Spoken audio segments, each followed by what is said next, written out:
this is your cutest mini realtor on the run. Today's topic is about you've been hearing it lah, the EC rules change. Okay, a lot of real estate agents have been talking about that. I'm a bit slow because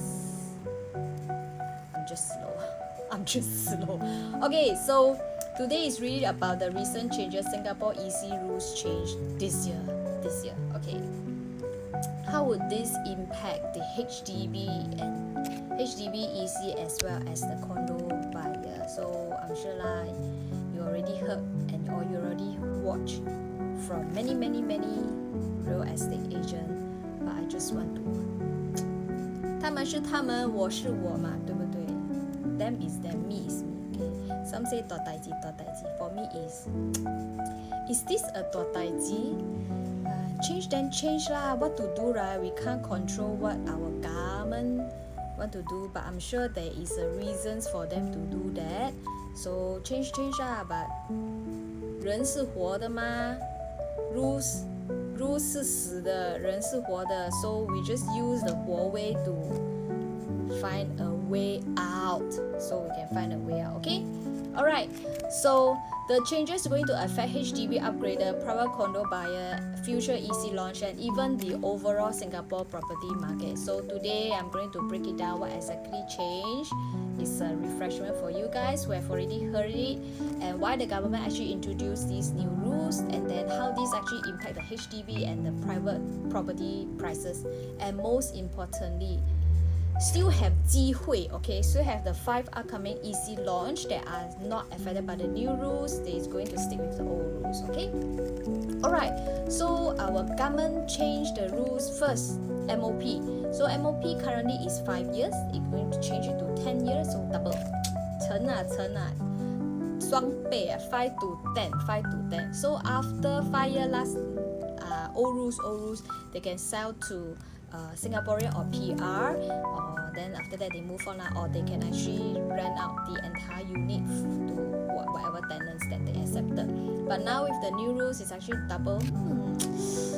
喜欢吃双熟蛋 Now you give you the 双熟蛋 from 5 to 10 years. Okay, excited, right? 5 to 10 years. So they have to hold longer. Almost 1 decade. 10年 very 久20岁变30 30变40 40变50岁 Oh my goodness, if I buy a EC at 40 years old, and then by then I can sell it, I'm actually 50歲咧 50 years old. Oh my god, 有一点 scary 咧 10 years 10 years can actually do a lot of things, man. Can even change your mind. Yeah, as in mind, as in plan. Not from a 正常 become 不正常啦, okay? Alright, so after 10 years only they can sell to Singaporean PR, then only after 15 years is fully privatized. It's really a very significant shift here. Okay, second rules change is the removing of the Deferred Payment Scheme. So previously, the EC buyer, they actually a lot actually prefer DPS because they only need to pay the very top part like the 5%, then after that the 20%.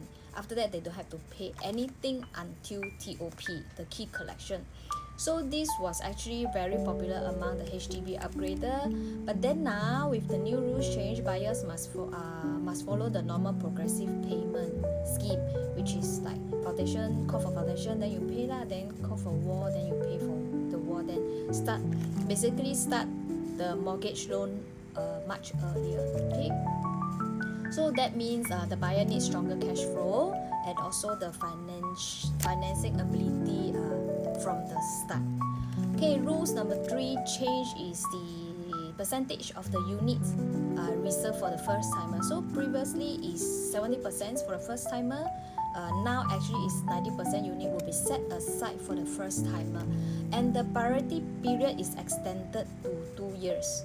So this is clearly meant to help January buyers, home buyers actually against the second timer and the wealthier upgrader.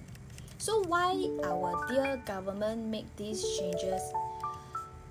Why now? why now? Yeah, actually why lah? So over the last few years, EC prices actually have increased very rapidly. So many EC projects we saw strong capital appreciation once they reached the MOP of 5 years. So some buyers treated EC almost like a fast track the upgrade strategy. Then it's like buy EC, wait 5 years, sell or profit, then move into the private condo.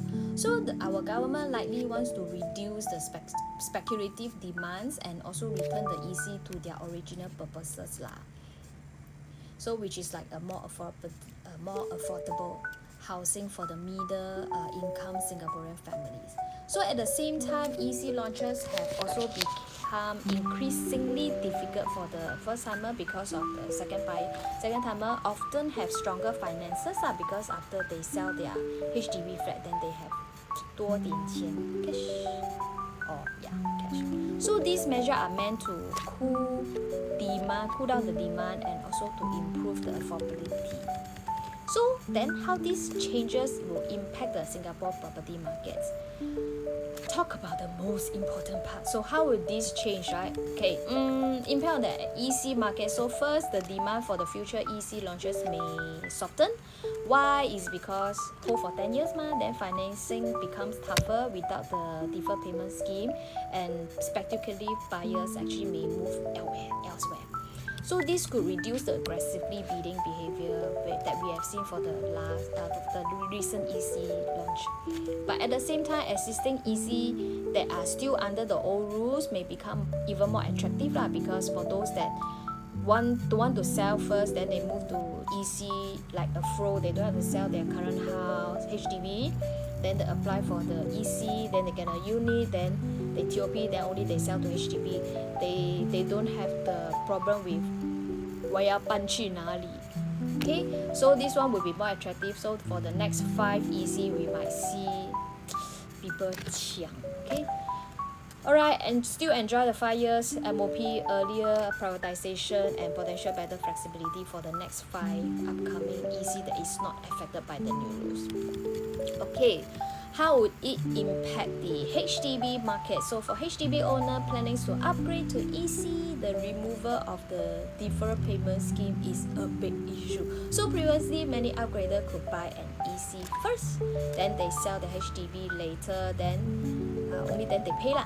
But now the cash flow planning becomes much more important because some buyers may delay upgrading, may affect some buyers delay their upgrading, and also others may decide to stay in the resale HDB longer time. So this could support the demand for newer resale HDB flats. If you are thinking, okay, can DM me. So especially larger units plus in the good location, we might see the demand increase, okay, for the resale HDB market. I guess only if we look at the logically way lah, okay, how will it impact on the private condo markets? Interestingly, some buyers may now skip EC because then they don't want to being locked for 10 years MOP. They want to have a more flexibility, and also may become relatively more attractive for long-term investors in the private condo sector. So we may see part of the EC demand we're going to shift into the outside central region private condo markets. Shall see. Okay, overall markets impact. Personally, I don't think this measure or this cooling measure will crash the property markets because Singapore still has very strong housing demand, and we have very limited land supply, and also the population is still growing. So I do think the market may become more segmented. Future EC under the new rules may experience lower in price growth, while the project launch before these rules change could become more desirable because they retain the older and more flexible condition. Okay. Yep, so what are the 5 new EC that is not going to affect by the new rules are located in Yishun. Yishun is going to launch when give me some time. This year, then Woodlands, there are 2 EC launch in Woodlands Drive 17. that one will be this year, one will be next year, should be our estimate timeline. Then we will have another one EC launched at Sembawang Road. This one could be end of this year or early next year.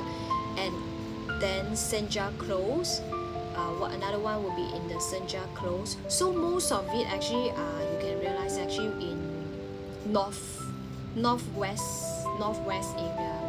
area. So these are the 5 last chance EC where you can actually still enjoy with the old rules. Okay, still enjoy with the old rules, is not impacted by the new rules. And obviously those that actually purchased previously and is not TOP yet will not be affected by the new rules. Okay, we will still follow the old rules. So overall, these new EC rules are going to reshape the Singapore property markets over the next few years. And if you are planning to upgrade from HDB, considering an EC, or deciding between EC versus condo, or wondering which upcoming launches still benefit from the old rules, this is the time to plan very carefully.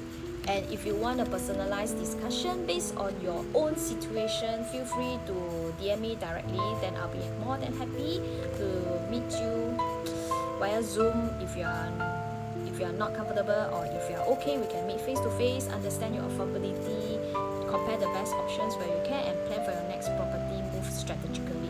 So drop me a message anytime. So, and if you found this video helpful, remember to like, follow, or share to your friends, family that actually have plans in Singapore, be it now, future, soon or later. So yes, I'll see you in the next video. Cheers.